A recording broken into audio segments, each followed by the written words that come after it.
সবাই আমরা ভগবানকে বলি না, সুখ দাও, সুখ দাও, শান্তি দাও, কষ্ট কেবা চায় বাবা? কষ্ট কেউ চায় না, চাই কি মা? কষ্ট কেউ চায় না। কারা চায় দেখুন, যে জন কৃষ্ণ সুখে সুখী সে চায়। তার প্রমাণ হচ্ছে এই লালা বাবা। এত সুখ কিভাবে তার জীবনে একটা একটা করে বাবা ত্যাগের সৃষ্টি হচ্ছে।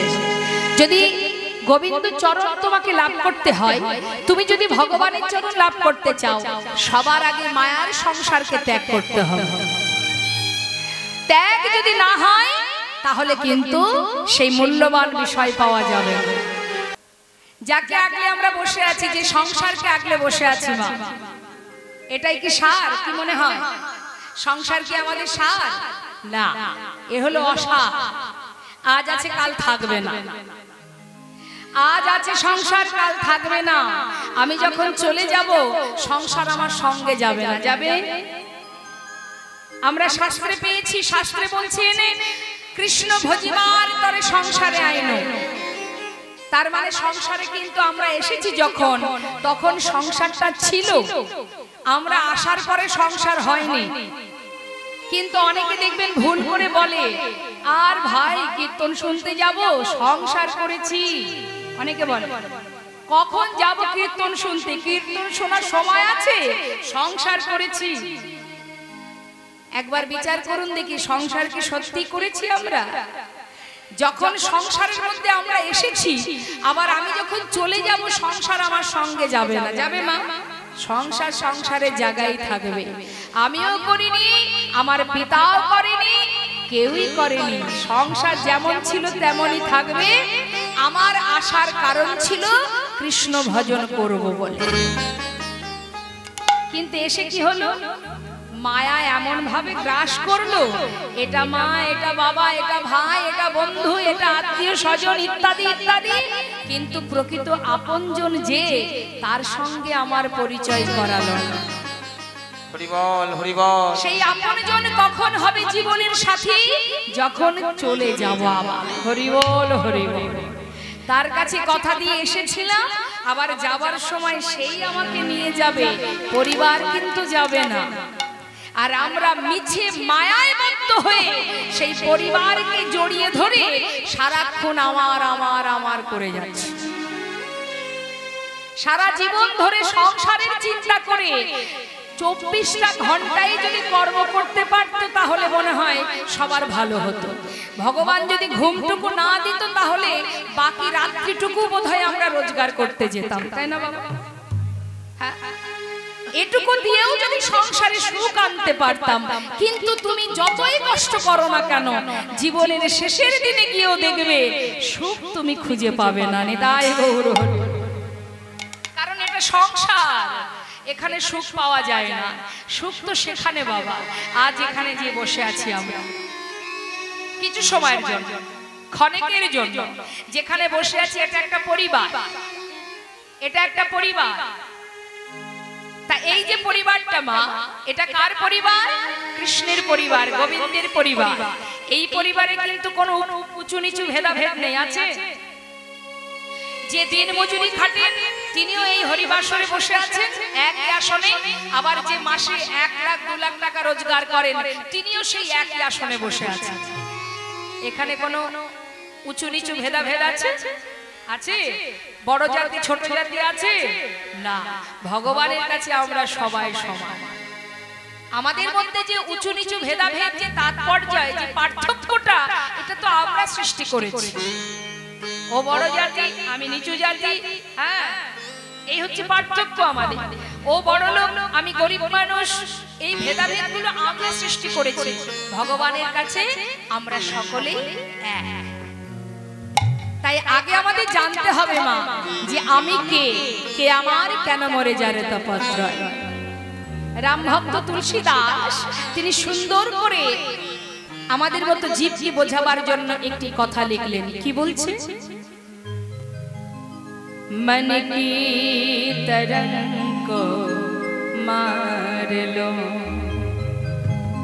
बस हो गया भजन। কথাটা মন দেবেন বাবা। मन की तरंग को मारो মনের চঞ্চলতাকে তুমি দূর করে দাও স্থির করো নিজেকে बस हो गया भजन যখনই তোমার এই চিত্তটাকে স্থির করতে পারবে তখনই তোমার ভজনের পথ তুমি খুঁজে পাবে आदत बुरी सुधार लो बस हो गया भजन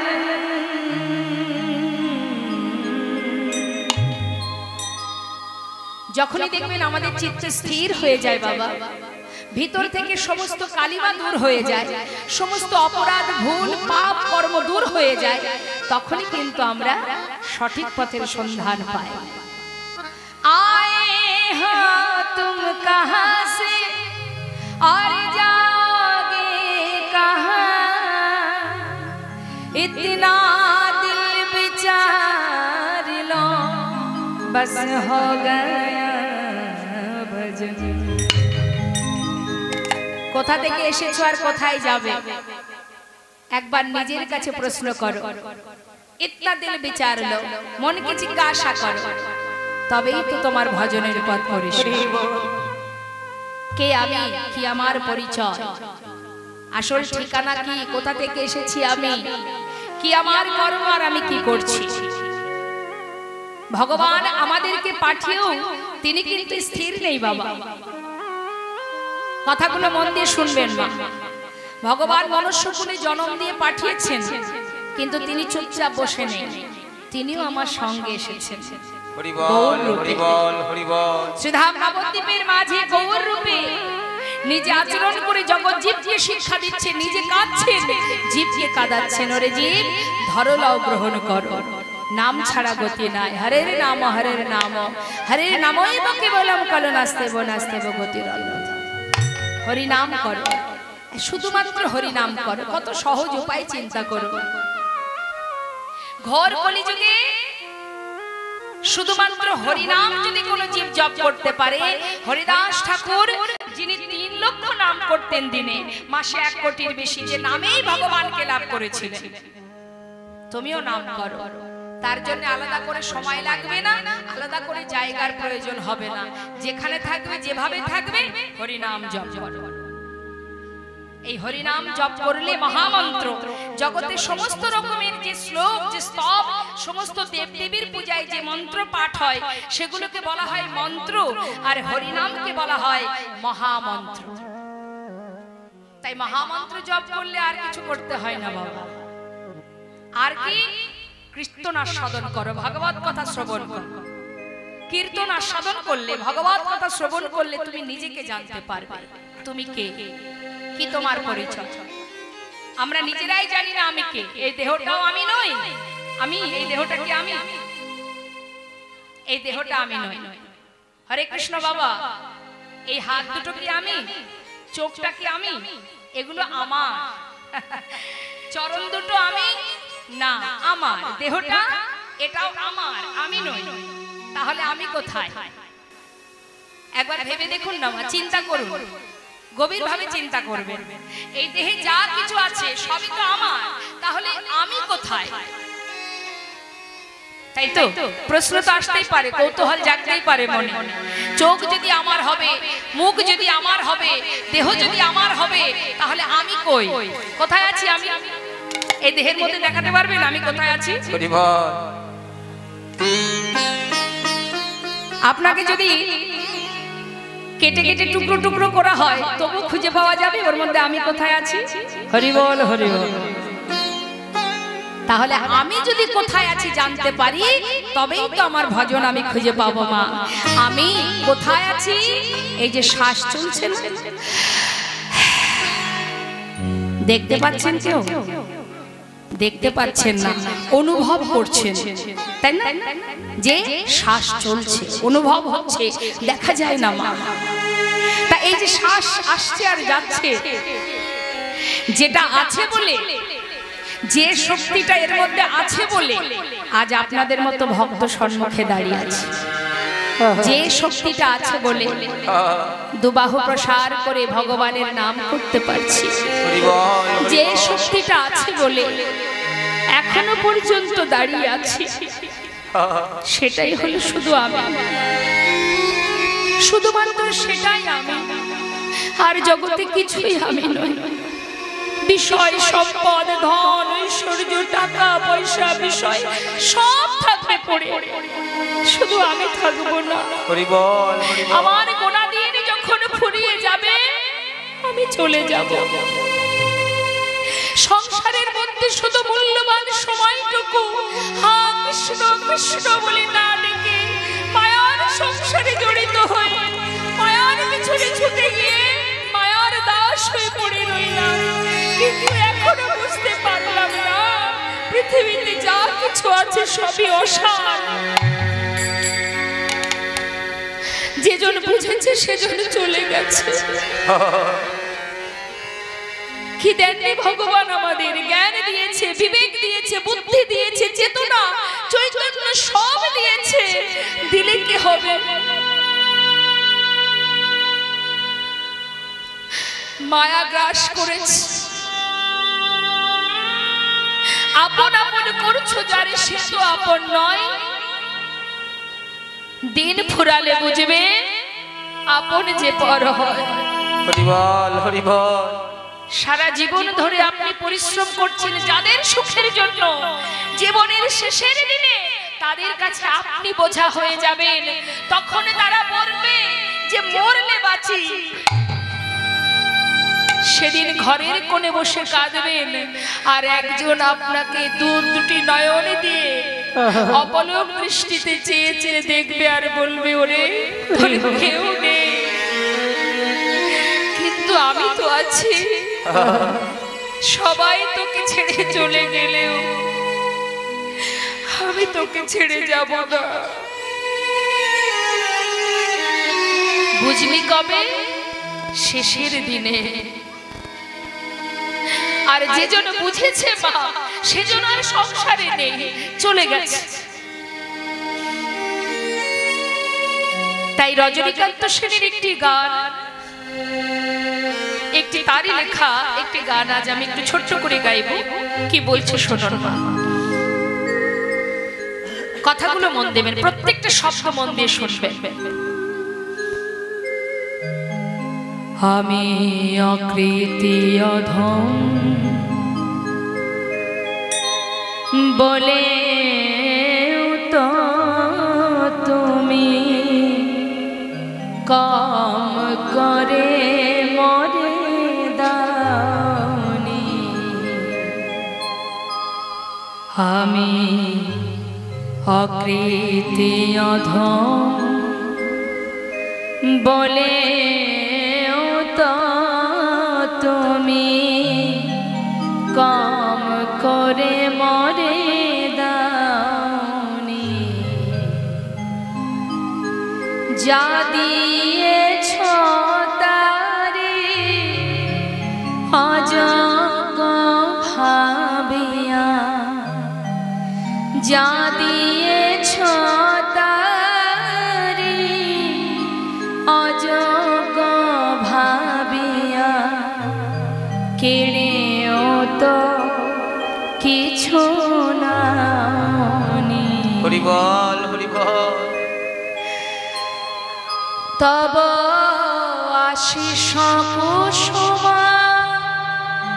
ধরি নাই শিরে, পায়ে দোলে গেছি চাহি নাই ফিরে। তুমি আমাকে কৃপা করেছো, তুমি সবকিছু দিয়েছো, কিন্তু অহরহ আমি তোমাকে মারিয়ে গেছি, পায়ে দলিয়ে গেছি, তোমাকে অবহেলা করেছি, তোমার কথা মানিনি, তোমায় বুঝিনি। তব আশিস কুসুম ধরে নাই শিরে, পায়ে দোলে গেছি ছাহি নাই ফিরে। তবু দয়া করে হে করুণাময়, তুমি সব দিয়েছো, শুধু দিয়েই গেছো, তবু দয়া করে কেবলই দিয়েছ প্রতিদান, কিছু চাওনি। আমি ছুটিয়া বেড়াই, না জানি কি আসে, সুধা পান করে মরি গো পিয়াসে। ছুটিয়া বেড়াই, না জানি কি আসে, সুধা পান করে মরি গো পিয়াসে। তবু যাহা চায় সকলই দিয়েছ, তুমি তো কিছু পাওনি। হরি বল, হরি বল। হ্যাঁ তো দিয়েছো তুমি, সব কিছু দিয়েছো তুমি, সব পেয়েও সারা জীবনে ছুটে বেরিয়েছি, না জানি কোন আশায় কোন পিপাসায়। এত দিয়েছো তথাপিও আশা পূর্ণ হয়নি আমার। তুমি রাখিতে চাহো গো বাঁধনে আটিয়া, শতবার যায় বাঁধন কাটিয়া। তুমি রাখিতে চাহো গো বাঁধনে আটিয়া, শতবার যায় বাঁধন কাটিয়া। ভাবি চলে গেছো, ফিরেছে দেখি। এতবার তোমাকে অবহেলা করেছি, এতবার তোমাকে উপেক্ষা করেছি, জীবনের শেষে গিয়ে কখন যেন মনে হলো যে তুমি বোধহয় আমায় ছেড়ে চলে গেছো। ভাবে চলে গেছো, ফিরেছে দেখি, এক পাও ছেড়ে যা। হরি বল, হরি বল। আমি অকৃতি অধম বলে তো তুমি কম করে মরে দাওনি। সবই পেয়েছি, ভজনের শক্তি পেয়েছি, বলবার শক্তি পেয়েছি, সেবা দেবার হাত পেয়েছি, তোমাকে ধরে রাখবার হৃদয় পেয়েছি, সবই পেয়েছি। পেলে কি হবে? যেন সর্বদাই ওই মিছে মায়ার বালিশ মাথায় দিয়ে ঘুমানোর জন্য তোমাকে উপেক্ষা করে, তোমাকে তুচ্ছ ভেবে সর্বদাই অন্ধকার কারাগারে ডুবে আছি, আবদ্ধ হয়ে আছি অন্ধকার কারাগারে। কিন্তু দয়াময়, তুমি তো পতিত, তুমি তো করুণাময়, তুমি তো দয়াল। আমার মতো পতিতকে, আমার মতো পাষণ্ডকে একবার কৃপা করে তোমার চরণে তুমি ঠাঁই দাও। আমি ভজনে জানি না, সাধনে জানি না, কিভাবে ডাকতে হয় জানি না, তুমি কৃপা করে আমাকে পার করে নাও। যদি দুফোঁটা বাড়ি বরিশন করা যায় মা, ভগবান সদা সর্বদাই আমাদের মাথার উপর ছায়ার মতো আছে, সুখে আছে, দুঃখে আছে, ভালোতে আছে, মন্দতে আছে। তাই তো বিশ্বকবি রবীন্দ্রনাথ ঠাকুর বলেছিলেন, আমার হিয়ার মাঝে লুকিয়ে আছো দেখতে আমি পাই। বাহির পানে চোখ মেলেছি, হৃদয় পানে চাই। তাই মাগো আজ করুণাময় জীবের দ্বারে দ্বারে হাতে পায়ে ধরে সেদে যেচে হরিনাম দিলেন আর বললেন, ওরে জীব একবার দুটি বাহু তুলে তোরা হরি বল বল, আর কিছু নয়। হেলায় বা শ্রদ্ধায় যে বা নাম লয়, ক্রমে ক্রমে কৃষ্ণ ভক্তির হয় উপদেব। তার একটা প্রমাণ আপনাদের দিই মা, একটু মন দেবেন। লোমশ মুনি বলে একজন মুনি আছে, যার হয়েছিল সর্বদেহে যন্ত্রণা, জ্বালা। দেবর্ষি নারদ বলেছিলেন, শোনো মনিবর, তোমার এই রোগ ভালো হওয়ার একটাই উপায়। কথাটা মন দেবেন মা, মন দিয়ে শুনবেন কথাগুলো।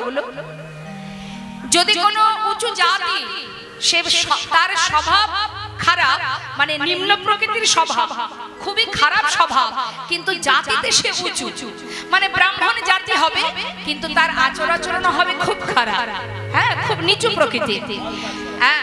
এমন কোন ব্যক্তির হাত থেকে যদি তুমি ভিক্ষা নিয়ে এসে রন্ধন করে খেতে পারো, তাহলে তোমার রোগ ভালো হয়ে যাবে না। তাই গৌর।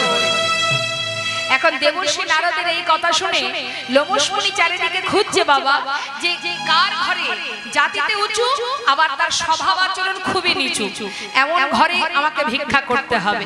খুঁজে খুঁজে পেল কাকে? অজামিলকে। নিতাই গৌর হরি হরি। আমা অজামিল, অজামিল জাতিতে ব্রাহ্মণ, কিন্তু তার আচরণ খারাপ, সে ডাকাতি করে বেড়ায়, প্রাণী হত্যা করে বেড়ায়।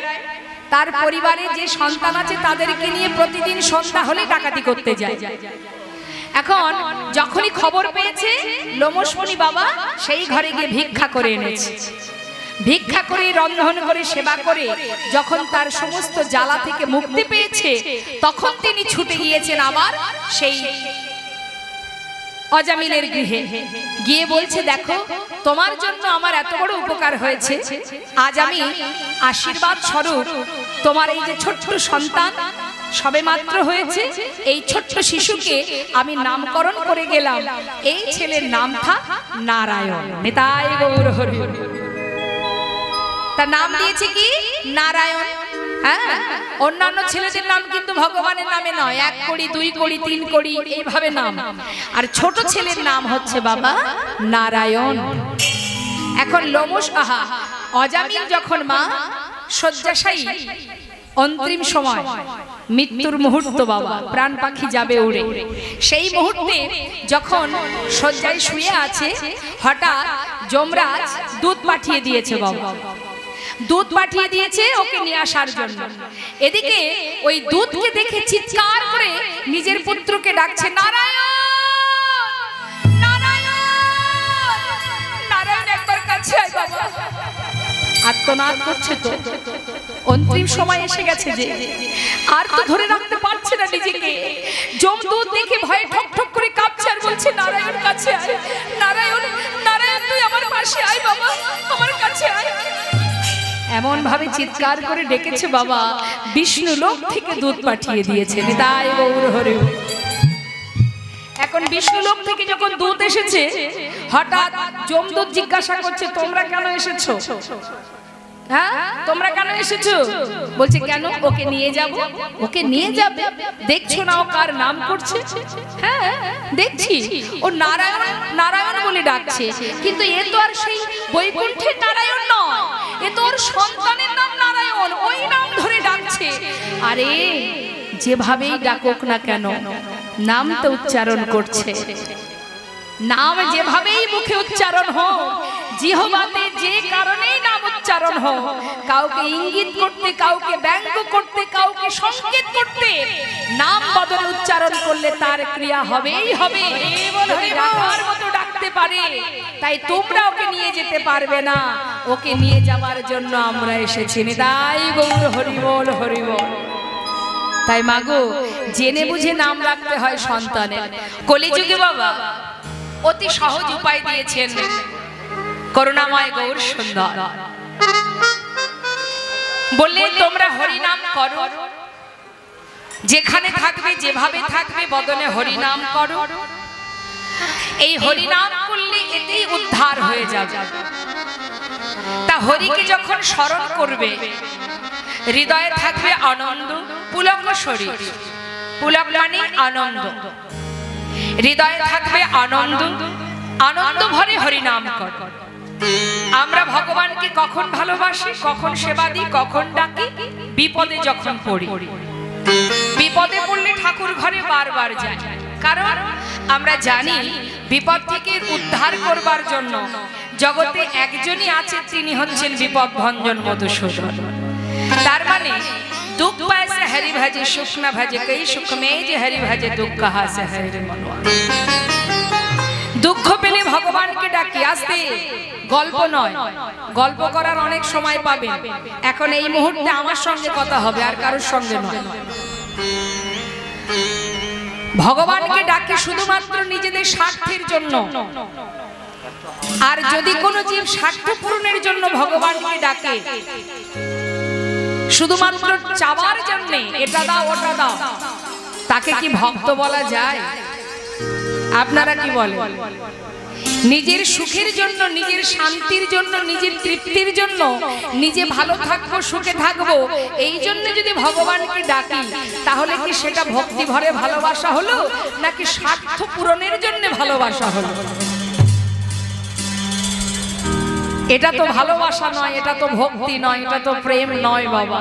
প্রেম তো সেটাই, যেজন ভগবানের সুখে সুখী হতে চান, যেজন ভগবানের দুঃখে দুঃখী হতে চান, তার প্রমাণ নামাচার্য ছিল ঠাকুর হরিদাস।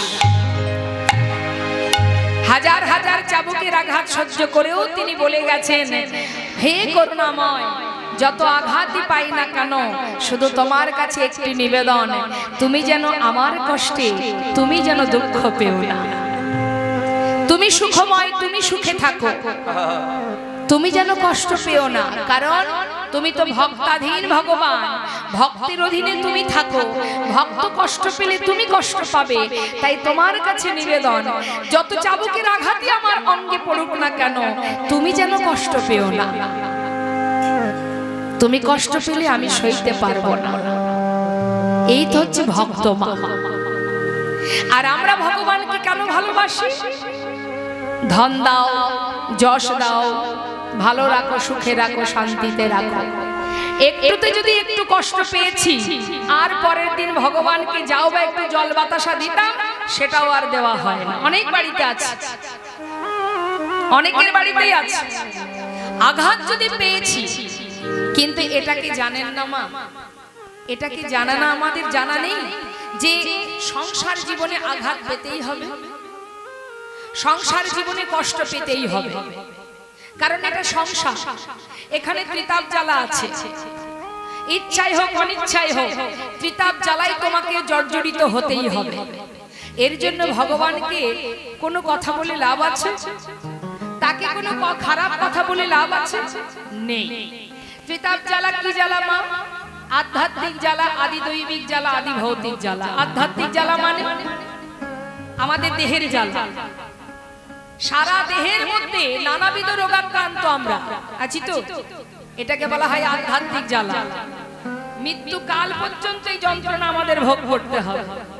গোটা শরীর ভালো, হঠাৎ দেখা গেল কি দাঁতে যন্ত্রণা শুরু হয়ে গেল। সমস্ত ইন্দ্রিয়গুলো কোন চিন্তায় থাকবে? আমাদের মন প্রাণ কোথায় থাকবে? ওই দাঁতের গোড়ায় বেঁধে যাবে, কারণ যন্ত্রণাটা তো ওখানে হচ্ছে। তখন আর ভজন সাধন থাকবে না, সব চিন্তা দাঁতের গোড়ায় আটকে যাবে।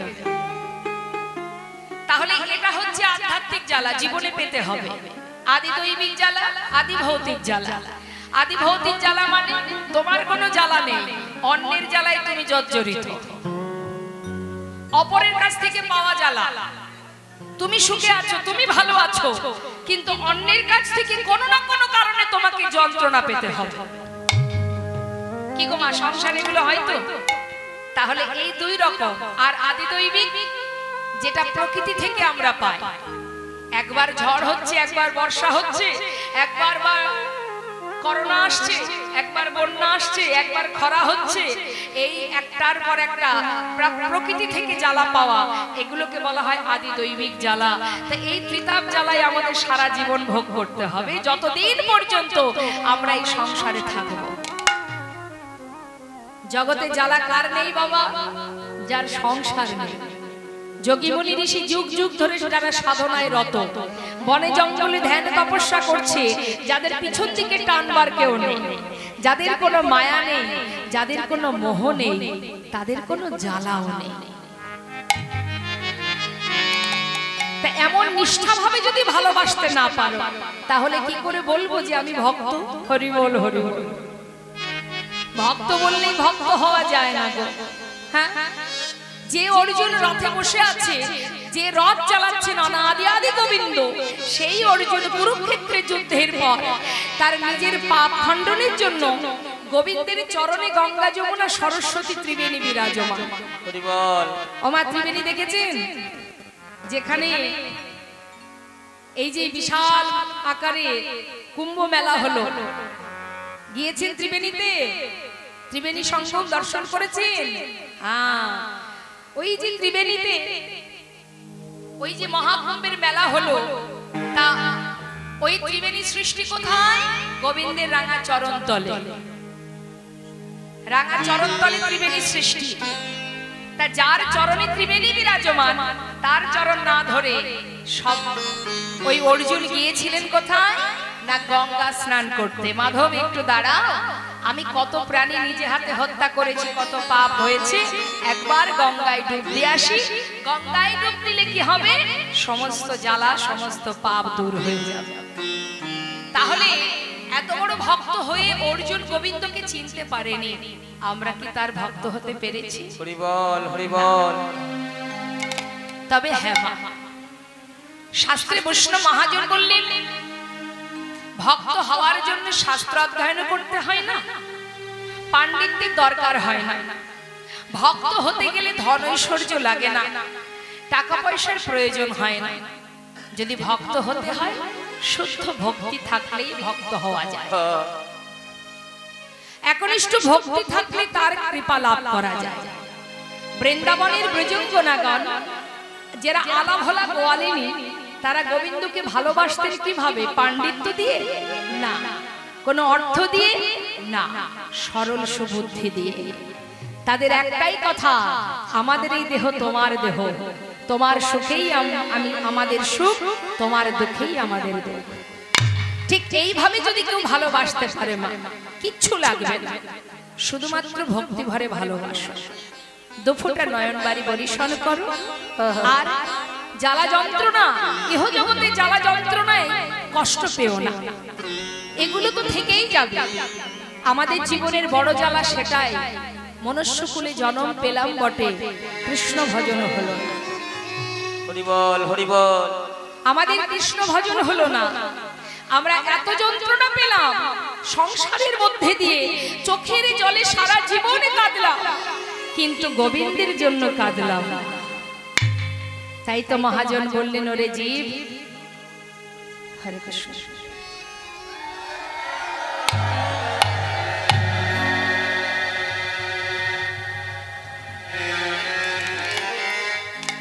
যদি কাঁদতে হয়, দুফোঁটা চোখের জল যদি ফেলতে হয়, তাহলে ভগবানের চরণে কাঁদো।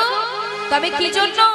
কিছু পাওয়ার আশায় নয়, শুধু একটাই চাওয়া, যেন তোমার চরণ পাদপদ্ম লাভ করতে পারি, আর কিচ্ছু নয়। যদি চোখের জলে ভগবানের চরণ ধুয়ে দিতে পারো, যদি দুফোঁটা বাড়ি বরিশন করতে পারো, দেবর্ষি নারদকে বলেছিলেন করুণাময় গোবিন্দ, ওগো নারদ, কেউ যদি দুফোঁটা বাড়ি বরিশন করে, এই জগতে আর কিচ্ছু চাই না আমি তার কাছে। যদি দুফোঁটা বাড়ি বরিশন করে আত্মনিবেদন করতে পারে, যুগে যুগে আমি তার চরণে দাস হই। তাই মাগো, বৈষ্ণব মহাজন বললেন, গৌরাঙ্গ বলিতে হবে পুলক শরীর, হরি হরি বদনে নয়নে বহেনে। চোখে দুফোঁটা বাড়ি আর গুরু চরণ আশ্রয় করো। যদি গুরু কৃপা হয়, গুরু কৃপা লাভ করতে পারো। মহাজন বললেন কৃষ্ণ কৃপা তো জগৎময়, গুরু কৃপা কোনো কোনো ভাগ্যবান ভাগ্যবতীর হয়। ব্রহ্মাণ্ড ভ্রমিতে ভ্রমিতে যদি কোনো ভাগ্যবান জীব গুরু কৃষ্ণের প্রসাদে পায় ভক্তিলতা বীজ, মালি হয়ে সেই বীজ করে অর্পণ, শ্রবণ কীর্তন জল করায় সিঞ্চন। ক্রমে ক্রমে বাড়িলতা ব্রহ্মাণ্ড ভেদি যায়, বিরজা ব্রহ্মাণ্ড ভেদি পরম ব্রহ্ম পায়। তদুপরে যায় লতা গোলক বৃন্দাবন, শ্রীকৃষ্ণ চরণ কল্প বৃক্ষে করে আরোহণ। হরি কয়েকটা মাত্র কাজ আমাদের, গুরু কৃপা লাভ করো, গুরু চরণ আশ্রয় করো, বদনে হরি নাম করো, কৃষ্ণ চরণে গৌর চরণে দুফোঁটা বাড়ি বরিশন করো, আত্মনিবেদন করো, আর মহামন্ত্র জপ করো, হরিনাম জপ করো। হরিনাম জপ করলে কি হবে? বৈষ্ণব মহাজন বললেন জীব যদি হরিনাম জপ করে, কলিযুগে নাম ছাড়া নাহি আর ধর্ম। আমাদের হিন্দু সমাজে অনেক ধর্ম আছে, অনেক মত আছে বাবা, কিন্তু শ্রেষ্ঠ ধর্ম এই হরিনামামৃত যদি কেউ সার করতে পারে। বললেন হরিনাম ছাড়া গতি নাই, গতি নাই, গতি নাই। সর্বধর্ম পরিত্যাজ্যং মাম এবং শরণং ভজ, অহং তং সর্ব পাপেভ্যো মোক্ষয়িষ্যামি মা শুচি। যে জন একবার হরিকে স্মরণ করবে, তার সমস্ত পাপ দূরীভূত করে তার চরণে আমি দাস হয়ে পড়ে রইব। একবার তো মহামন্ত্র সবাই মিলে গাওয়াই যায়, সবাই মিলে একবার হরিনাম জপ করি। কি গো মা, হরিনাম জানেন তো মহামন্ত্র? হ্যাঁ, সবাই মিলে গাইবেন। কেমন? উচ্চস্বরে গাইবেন। হরে কৃষ্ণ হরে কৃষ্ণ, দুহাত তুলে তুলুন সবাই, হাত প্রত্যেকে তুলবেন। কেমন? সবাই তুলেছেন তো? অনেকেই তোলেননি, হাত নিচে আছে। কেন আমি বলতে পারবো না, হাত তুলতে কিসে কষ্ট হচ্ছে আমি জানি না। দেখুন ভগবানের দেওয়া হাত, একবার তার কথা স্মরণ করে দুহাত তুলে আত্মসমর্পণ করে সবাই মিলে গান। হরে কৃষ্ণ কৃষ্ণ কৃষ্ণ হরে হরে, হরে রাম রাম রাম হরে হরে, হরে কৃষ্ণ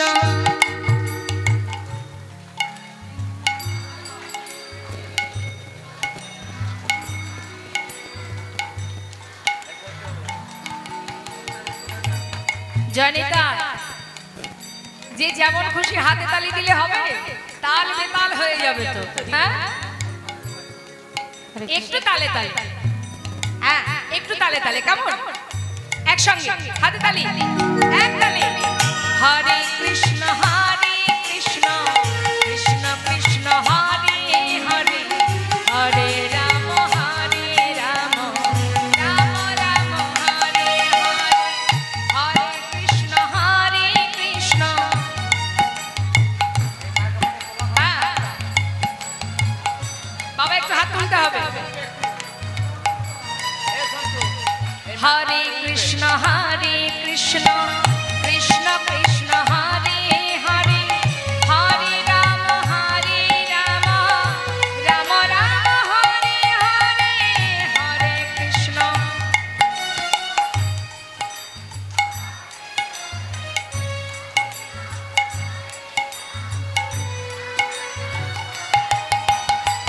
হরে কৃষ্ণ কৃষ্ণ কৃষ্ণ কৃষ্ণ হরে হরে, হরে রাম রাম রাম হরে হরে, হরে কৃষ্ণ।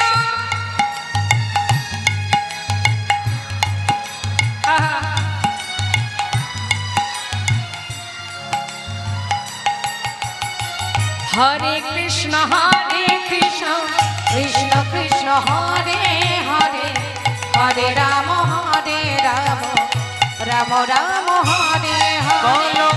হরে কৃষ্ণ কৃষ্ণ কৃষ্ণ কৃষ্ণ হরে হরে, হরে হরে রাম রাম হরে হরে, হরে কৃষ্ণ কৃষ্ণ কৃষ্ণ হরে হরে, হরে রাম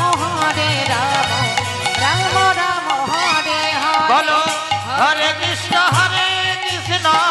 কৃষ্ণ কৃষ্ণ হরে হরে হরে রাম রাম রাম হরে হরে হরে কৃষ্ণ কৃষ্ণ কৃষ্ণ হরে হরে হরে রাম রাম রাম হরে হরে। এই হচ্ছে আমাদের জীবনের সারবস্তু। গুরু কৃপা লাভ করে তা গুরুচরণ আশ্রয় করতে হয় মা। গৌরকে পেতে গেলে আগে পরম বৈষ্ণব আশ্রয় তত্ত্ব নিতাই চাঁদের চরণ স্মরণ করতে হয়। তাই ভক্ত বলছে আরে কবে নিতাই চাঁদ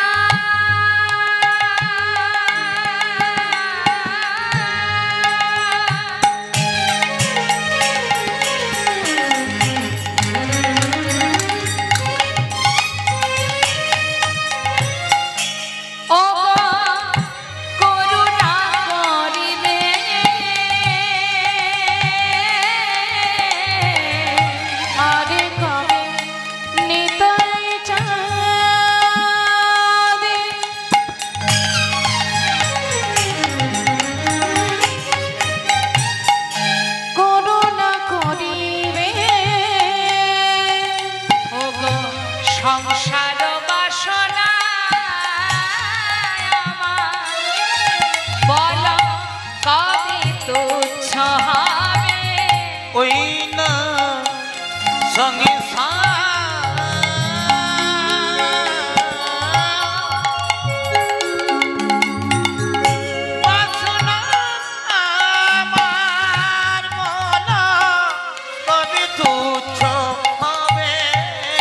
নিতাই চাঁদের কৃপা না হলে গৌর কৃপা হবে না মা। তাই বলছে হে নিতাই চাঁদ কবে তুমি কৃপা করবে, কবে সংসার বাসনা থেকে আমায় তুমি বাহির করে নিয়ে যাবে। বিষয় ছাড়িয়া কবে ও শুদ্ধ হবে মা। ওই না বিষয় ছাড়িয়া কবে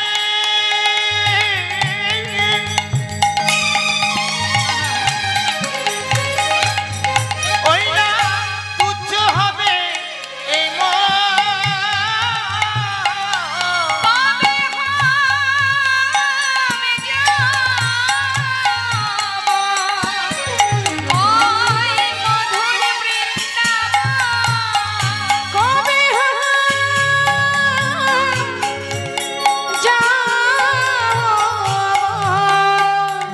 মধুর বৃন্দাবন সেদিন আমার কবে বা হবে। বল সেদিন আমার কবে বা হবে। এই বিষয় ছেড়ে বৃন্দাবনে যাব সেদিন আমার কবে হবে। ওই না বিষয় ছেড়ে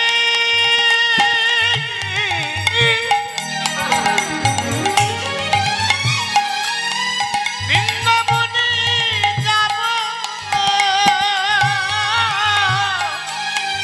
বল সেদিন আমার কবে বা হবে। এই বিষয় ছেড়ে বৃন্দাবনে যাব সেদিন আমার কবে বা হবে। এই বিষয় ছেড়ে বৃন্দাবনে যাব সেই দিন আমার কবে বা হবে।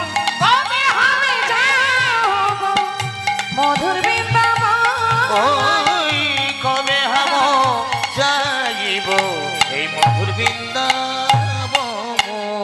রূপ রঘুনাথ পদে কনক হিয়া সেবার অভিলাষ মাগে ঠাকুর নরোত্তম দাস।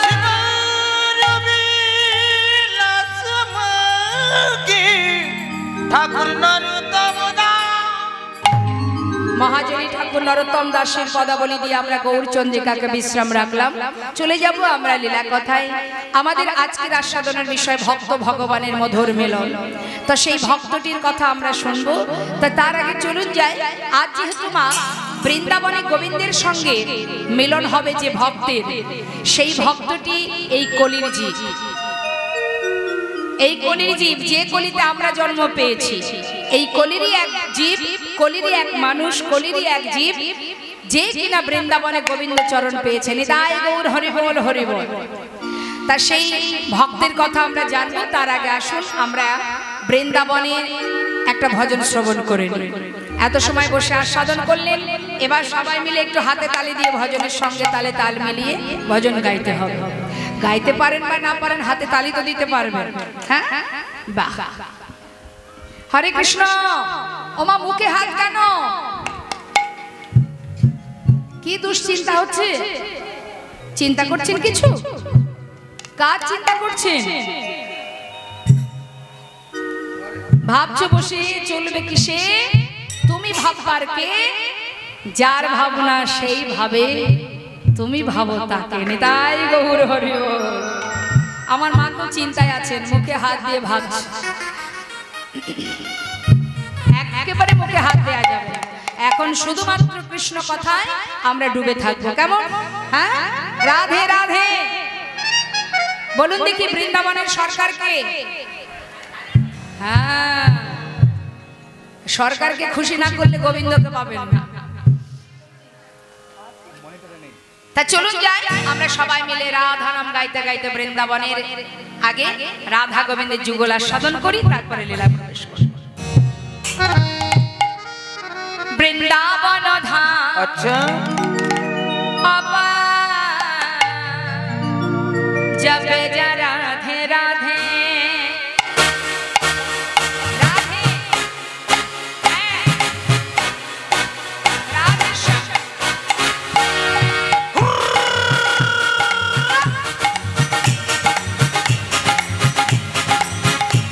বাবা রাধে।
বৃন্দাবনে রাধা নাম না থাকলে গোবিন্দ থাকতেন না বাবা।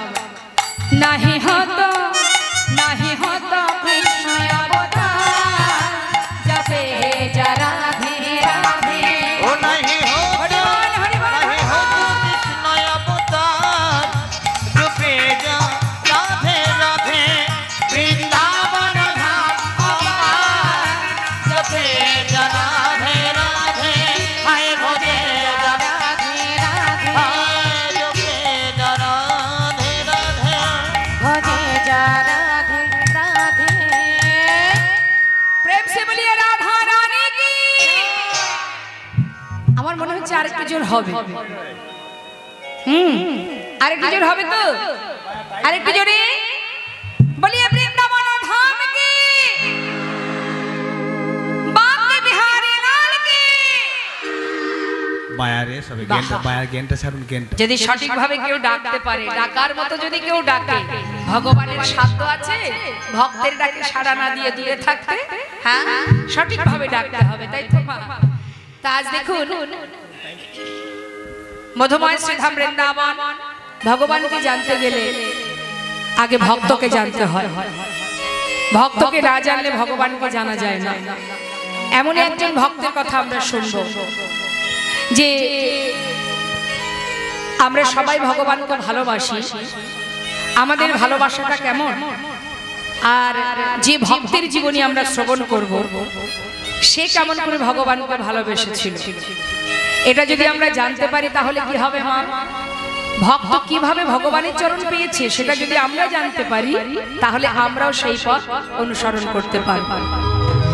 তাই আমরা যাব সেই ভক্তের কথা শ্রবণে। শ্রীধাম বৃন্দাবনে ভগবান কৃষ্ণের চরণে যে দুই ভক্ত গোবিন্দ দর্শন পেয়েছিলেন তাদের ঘর, তার মধ্যে একজনের ঘর বৃন্দাবনে আর একজনের ঘর হলো মুর্শিদাবাদ জেলায়। নিতাই গৌর হরি হরি। মুর্শিদাবাদ ডিস্ট্রিক্ট, মস্ত বড় জমিদার, সেই জমিদার গঙ্গা গোবিন্দ সিংহ। একটু মন দেবেন মা, খুব সুন্দর এই লীলাটি, একটু যদি মনোযোগ সহকারে শোনা যায়। সহজ ভাষায় আপনাদেরকে বোঝাবো, শুধু মনটাকে স্থির রাখতে হবে। তা গঙ্গা গোবিন্দ সিংহ তিনি ছিলেন জমিদার। তার একটি পুত্র হলো যার নাম প্রাণকৃষ্ণ সিংহ।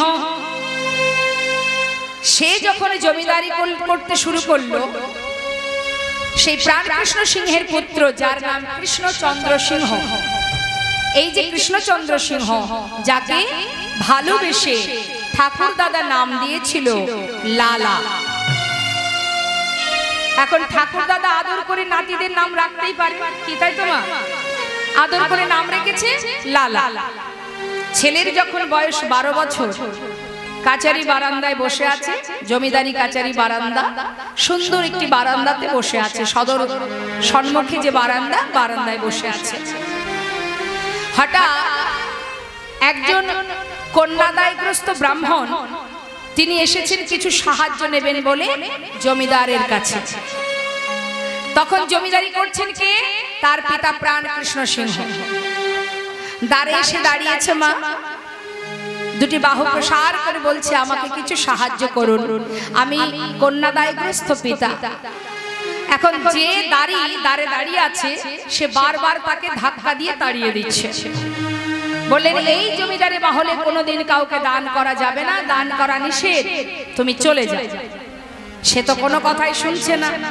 আমাকে দয়া করুন, আমি অসহায় বাবা, আমি কন্যাদায়গ্রস্ত, আমি জাতিতে ব্রাহ্মণ, বড় বিপদে পড়ে এসেছি, আমাকে কিছু সাহায্য করুন। বারবার বলছে কিন্তু কিছুতেই শুনছে না। দাঁড়ি তাকে বারবার ধাক্কা দিয়ে তাড়িয়ে দিচ্ছে। আর এই ঘটনাটা দেখছে কে? তার সন্তান ওই প্রাণকৃষ্ণ সিংহের পুত্র, যিনি আদরের নাতি জমিদার প্রাণকৃষ্ণের পুত্র লালা। এখন লালা দূর থেকে দেখে জিজ্ঞাসা করছে, আয় দাঁড়ি, তুমি ওনাকে তাড়িয়ে দিচ্ছ কেন? বাবু, উনি এসেছেন কিছু সাহায্য নেবেন, উনি হচ্ছেন কন্যাদায়গ্রস্ত পিতা। সাহায্য? কিন্তু তুমি তাড়িয়ে কেন দিচ্ছ? বাবু, আপনার পিতার আদেশ এই মহল থেকে কোনোদিন কাউকে দান ধ্যান করা যাবে না।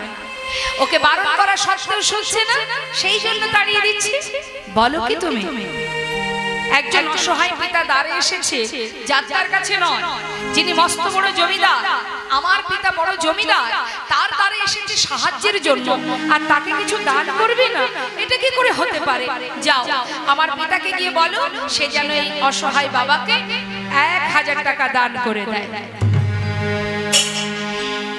সঙ্গে সঙ্গে দ্বারের ভিতরে গিয়ে বললেন, বাবু, দ্বারে এসেছেন একজন অসহায় ব্রাহ্মণ, তিনি কন্যাদায়গ্রস্ত, তাই আপনার দ্বারে এসেছে সাহায্যের জন্য।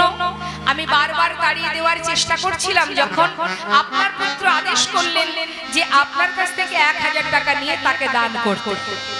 প্রাণকৃষ্ণ সিংহ বলে উঠলেন, এত বড় সাহস!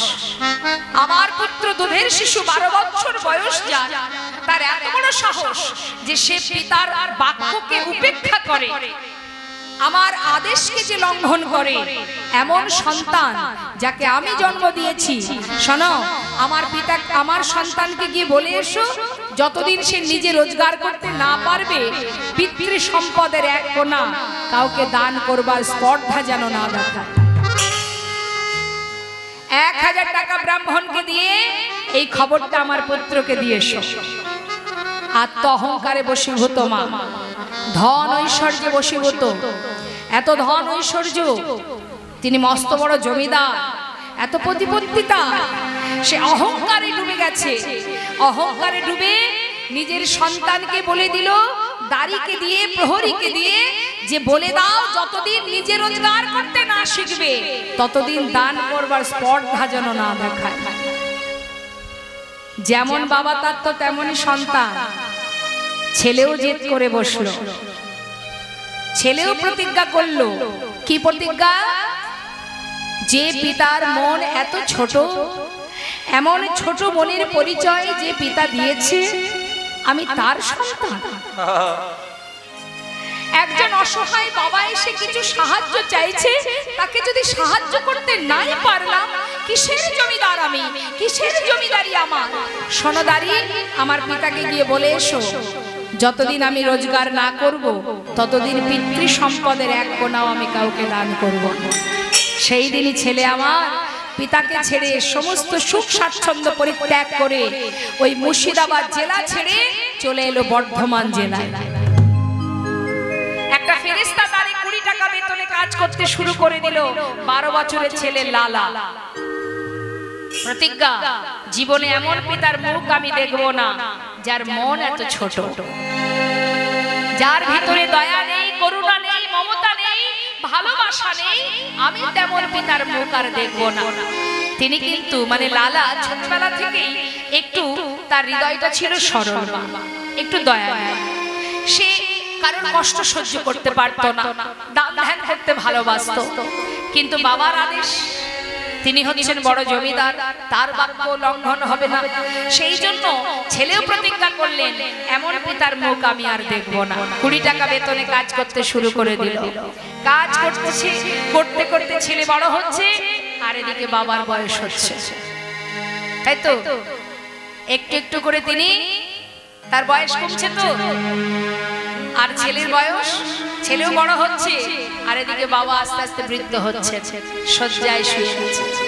এলাকাবাসীকে পাঠিয়ে দিল, যাও তোমরা সবাই মিলে আমার পুত্রকে একবার আমার কাছে নিয়ে এসো। কে শোনে কার কথা?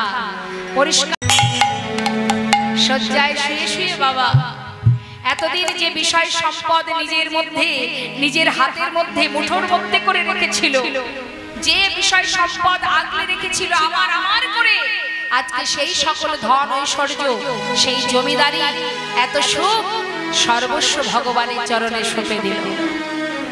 শয্যায় শুয়ে শুয়ে অন্তিম সময় যখন এলো মা, এটা শুধুমাত্র প্রাণকৃষ্ণ নয়, এটা আমাদের ক্ষেত্রেও হয়। আমাদের যখন ক্ষমতা থাকে তখন আমরাও যেন মনে মনে ভাবি, ভগবান আর কোথায়, ভগবান তো আমি। এমনও ভাব কিছু কিছু মানুষের দেখা যায় বাবা, নিজেকেই ভগবান মনে করে, আমি সব করতে পারি। বর্তমান সমাজের হালচাল তো দেখছেন কি অবস্থা, সবাই নিজেকে নিজে ভগবান মনে করে, আমি এটা করব, ওটা করব, সেটা করব। কিন্তু তুমি কি জানো, খেলিছ এ বিশ্বলয় বিরাট শিশু আনমন। আপন মনে খেলে যাচ্ছে, কখন যে কিভাবে লয় আর প্রলয় হবে, কখন যে সৃষ্টি হবে কে বা জানে। তাই মাগো প্রাণ কৃষ্ণ সিংহ যে দম্ভ নিয়ে এতদিন কাটিয়েছে, আজ শয্যায় শুয়ে শুয়ে কাঁদছে, চোখের জলে বুক ভাসিয়ে। রক্ষা করো হে তুমি হে ভগবান, হে জগতে সবই কিছু তোমারই তো দান। বলো এ জগতে সব কিছু তোমারই তো দান। তুমি আছো হরি বিশ্ব চরাচরে, তুমি আছো হরি বিশ্ব চরাচরে, তুমি আছো হরি বিশ্ব চরাচরে, তুমি আছো হরি বিশ্ব চরাচরে। শেষের দিনে হরি ডাকি গো তোমারে, তুমি আছো হরি এ বিশ্ব চরাচরে, শেষের দিনে হরে ডাকি গো তোমারে। রক্ষা করো হে ভগবান,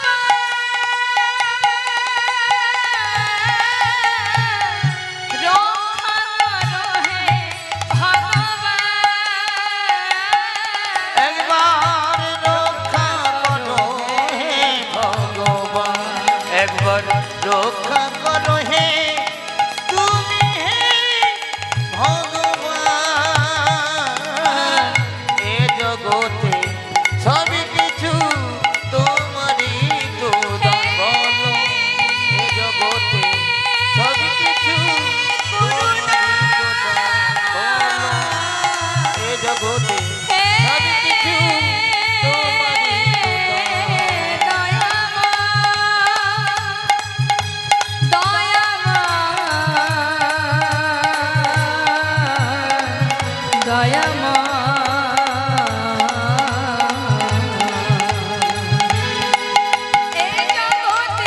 সব কিছু তোমারই তো দান। বলো এ জগতে সব কিছু তোমারই তো দান।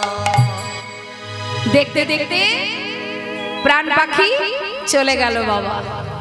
যেই না প্রাণ পাখি উড়ে চলে গেল, সেই খবর চলে গেল লালার কানে।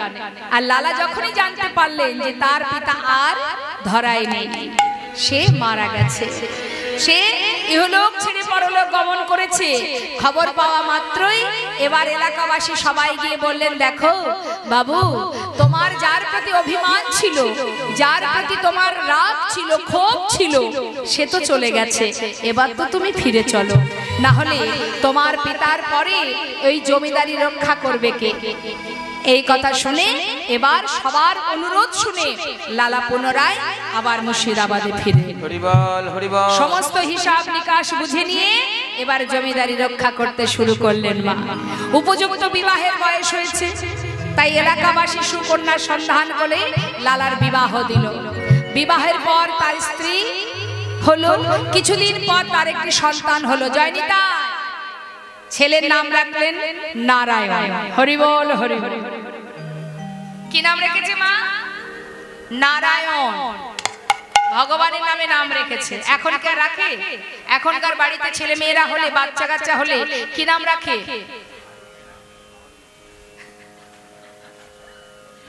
তাও কি দেশি নাম নয়, সব বিদেশি নাম। জনি, বনি, আরো কত নাম আছে, সে বাবা মুখস্থ করতে গেলেও কষ্ট। হ্যাঁ, কত সুন্দর সুন্দর নাম। বলে ওসব চলবে না, ব্যাক ডেটে। ভগবানের নামে আবার কেউ নাম রাখে নাকি? নিতাই গৌর হরি। আগেকার সময় মাতা পিতা ভগবানের নামে নাম রাখতেন, তাতে কি হতো মা?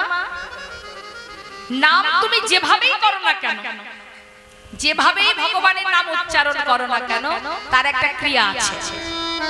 জেনে রাখুন বাবা, কোন একটা জায়গাকে যদি আমরা সংকেত করি নাম, অনেক অনেক জায়গা আছে যেসব জায়গার নাম ভগবানের নামে, যেমন কৃষ্ণনগর আছে না, গোপালনগর, তাহলে কি জায়গাটা কি কৃষ্ণনগর? দেখবেন প্রতিটা মুহূর্ত হয়তো দিনের ভিতরে কেউ হয়তো বললো, হ্যাঁ যাবি নাকি কৃষ্ণনগর, এই চল যাই কৃষ্ণনগর। তার মানে কি কৃষ্ণনগর কৃষ্ণনগর মুখে উচ্চারণ হচ্ছে তো কৃষ্ণ কৃষ্ণ কৃষ্ণ, যেভাবেই বলো না কেন। অনেকে দেখবেন ভগবানের নামে নাম থাকলে যারা নাস্তিক ব্যক্তি হয় বাবা, তারা দেখবেন ওই মনে করুন কারোর নাম নিতাই, অনেকে আবার একটু ব্যঙ্গ করে, সে কখনো ভগবানকে ভালোবাসে না, কখনো তার নাম করে না, সে হচ্ছে নাস্তিক প্রকৃতির ব্যক্তি। সে হয়তো ওই নিতাইকে দেখে ব্যঙ্গ করে বলে বসলো জয় নিতাই। এখন তার হয়তো রাগ হবে, মা হবে কি যে আমার নামটা ধরে আমাকে ব্যঙ্গ করছে, কিন্তু বাবা এখানেই আমাদের গর্ব হওয়া উচিত, তার গর্ব করা উচিত। যে ব্যক্তি জীবনে কখনো নাম করে না, যে জীবনে কোনোদিন ভগবানের নাম বলে না, সে যদি আমার নামটা ধরে আমাকে ব্যঙ্গ করতেও বলে, এটাতেও তার মঙ্গল হবে না। তাই গৌর হরি বল। এটা আমার কথা নয়, শাস্ত্র বলছে। কি বলছে? কৃষ্ণ গালি দিতে যদি কেউ করে কৃষ্ণ নাম উচ্চারণ, সেই নাম হয় তার মুক্তির কারণ। অনেকে নাম রাখে পাপায়, তার মানে পাপ তুই আর দূরে কেন থাকবি, সব আমার কাছে আয়। কি সুন্দর নাম, আরো নাম আছে পরে বলবো। তা যাই হোক, এখন প্রাণকৃষ্ণ সিংহ যখন চলে গেলেন, সন্তান এলো ঘরে ফিরে, বিবাহ হলো, ছেলে হলো, নাম দিল নারায়ণ, আর তার পালিতা কন্যা যার নাম সুমতি। সুন্দর সংসার, সুখে স্বাচ্ছন্দ্যে দিন কেটে যায়। এত বড় জমিদারি, এত ধন ঐশ্বর্য, জমিদারি সুখ, এত আরাম, এত আনন্দ। সুখে থাকতে কেউ কষ্ট চায় না? কি কষ্ট কেউ করতে চায়? এই যে কষ্ট কেউ করতে চায়? তা ত্যাগ কিভাবে করছে লালা? লীলা শুনবার এটাই হচ্ছে কারণ মা, যে আমরা কতটুকু এগোতে পারলাম, আমাদের ভজন কতটুকু এগোলো, আর যে ভগবানের চরণ পেল সে কিভাবে ভজন করলো। এই জন্য লীলা শুনতে হয়। লীলা শুধু বসে বসে শুনবো, আনন্দ করবো তা নয়, এখান থেকে কিছু পেতে হবে। কি করলেন দেখুন, সুন্দরভাবে সংসারে সুখেই আছে, হঠাৎ দ্বারে এসে দাঁড়ালেন একজন ভিখারি। ভিখারি এসে ডাকছে, ভিক্ষাং দেহি, ভিক্ষাং দেহি। বারবার যখন চিৎকার করে বলছে ভিক্ষা দাও, ভিক্ষা দাও, সঙ্গে সঙ্গে লালা নিজেই দরজার কাছে এসে দাঁড়ালেন। এসে বলছে, ভিখারি, ও ভিখারি, তুমি ভিক্ষা করো কেন? বাবু শুনবে? বাবু গো, বাবু গো,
আমার ঘরে আছে গিরিধারী, তাই দাঁড়ে দাঁড়ে আমি ভিক্ষা করি। আমার ঘরে আছে গিরিধারী,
ভিক্ষা করে। কেন ভিক্ষা করে না? ঘরে গিরিধারী আছে, গিরিধারীকে সেবা দিয়ে নিজে প্রসাদ পায়। লালা এই কথা শোনা মাত্রই কি করেছে মা, অনেক দামি দামি রত্ন, দামি দামি রত্ন একটা পুটুলি বেঁধে দিয়েছে ভিখারির হাতে। এই যে ভিখারি, এগুলো ধরো, এতে কি আছে বাবু? অনেক দামি রত্ন আছে, এগুলো নিয়ে যাও। নিয়ে গিয়ে তুমি প্রতিদিন ভগবানের সেবা দেবে আর মহা সুখে থাকবে। ঠিক আছে বাবু, তাহলে এবার আমি আসি। যাও।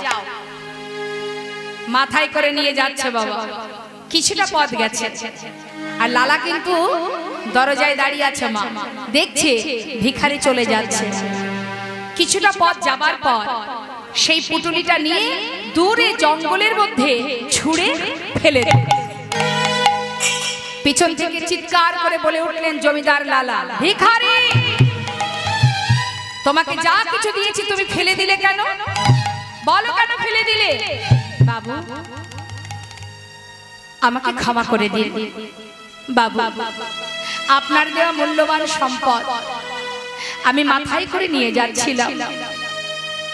হঠাৎ কে যেন আমাকে পিছন থেকে ডেকে বলল, ভিখারি, এই ভিখারি, এগুলো নিয়ে কোথায় যাচ্ছিস তুই? আরে এত দামি দামি রত্নের পুটুলি নিয়ে তুই বুঝি ধনী হতে চাস? কি রে, আমি তো কোনোদিন তোকে বলিনি আমাকে রাজভোগ এনে দে। আমি তো কোনোদিন তোকে বলিনি আমাকে ক্ষীর ননি মাখন এনে দে। দাঁড়ে দাঁড়ে ভিক্ষা করে যা পাস আমি তো তাতেই খুশি। এগুলো নিয়ে কোথায় যাচ্ছিস?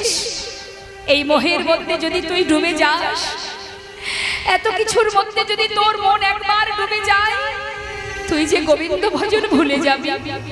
ফেলে দে, ওগুলো ফেলে দে। যেমন করে দাঁড়ে দাঁড়ে ভিক্ষা করে তুই সেবা দিচ্ছিস, ওইভাবে সেবা দে। আয় আমার কাছে আয়, আমি ডাকছি তোকে। আয় ভিখারি, আয় রে ফিরে, ভুলে যাস না মহাভরে। আয় ভিখারি, আয় রে ফিরে, ভুলে যাস না মহাভরে। আই ভিখারি, পতি আই ভিখারি, আই রে ফিরে, ভুলে যাস না মোহ ঘুরে। তোর গোবিন্দ সেবার বেলা বয়ে যায়, ওই গোবিন্দ সেবার বেলা বয়ে যায়। ওরে বিদুরের খোদ যেমন তোর ভিক্ষার অন্ন তেমন। বিদুরের খোদ যেমন তোর ভিক্ষার অন্ন তেমন। বিদুরের খোদ যেমন তোর ভিক্ষার অন্ন তেমন। ভিতরে খুদ যেমন, তোর ভিতর অন্য তেমন। সেবা দিতে ভুল করিস নে আমার। সেবা দিতে ভুল করিস নে আমায়। ওরে আই ভিখারি, আই রে ফিরে। আয় ভিখারি, আয় রে ফিরে, ওরে আই ভিখারি, আই রে পতি ফিরে। আই ভিখারি, আই রে ফিরে, ভুলে যাস না মহাভরে, আই ভিখারি, আই রে ফিরে। ভুলে যাস না মহাভরে। আয় ভিখারি, আয় রে ফিরে, সেবা দিতেই ভুল করিস নি আমায়। সেবা দিতে ভুল করিস নে আমায়। বিদুরের খোদ যেমন তোর ভিক্ষার অন্ন তেমন। ভগবান বলছে ওরে ভিখারি, তুই সব ফেলে দে, ওগুলো কিছুই তোকে নিতে হবে না।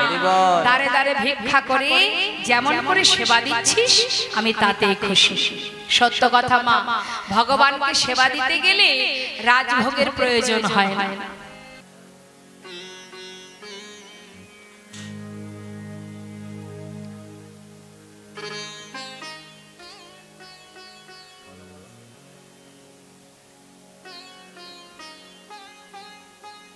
ছোট্ট মেয়েটি নাম কি? সোমা পাতর। দেখতেই পাচ্ছেন আপনারা।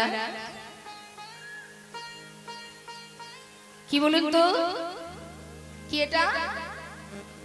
কার ছবি? এর মধ্যেই ওর যত ভালোবাসা, যত প্রেম, যত ভক্তি এর মধ্যেই আছে। তার ভালোবাসা দিয়ে, প্রেম দিয়ে সুন্দর করে ছবিটাকে ওর মনের মতো করে ও সাজিয়েছে। তাই সবাই মিলে ভগবানের কাছে আমরা প্রার্থনা করব এইভাবে যেন ও ভগবত সেবায় নিজেকে সঁপে দিতে পারে। ভগবানের ছবি আঁকতে কেমন সুন্দর করে, বাহ! ভগবানের ছবি কিছু, বাহ বাহ বাহ। যা কৃষ্ণ ভক্তি হোক, গুরু কৃপা হোক, সবাই মিলে একবার জয়ধ্বনি করুন, নিতাই গৌর হরি বল, হরি হরি বল, হরি বল।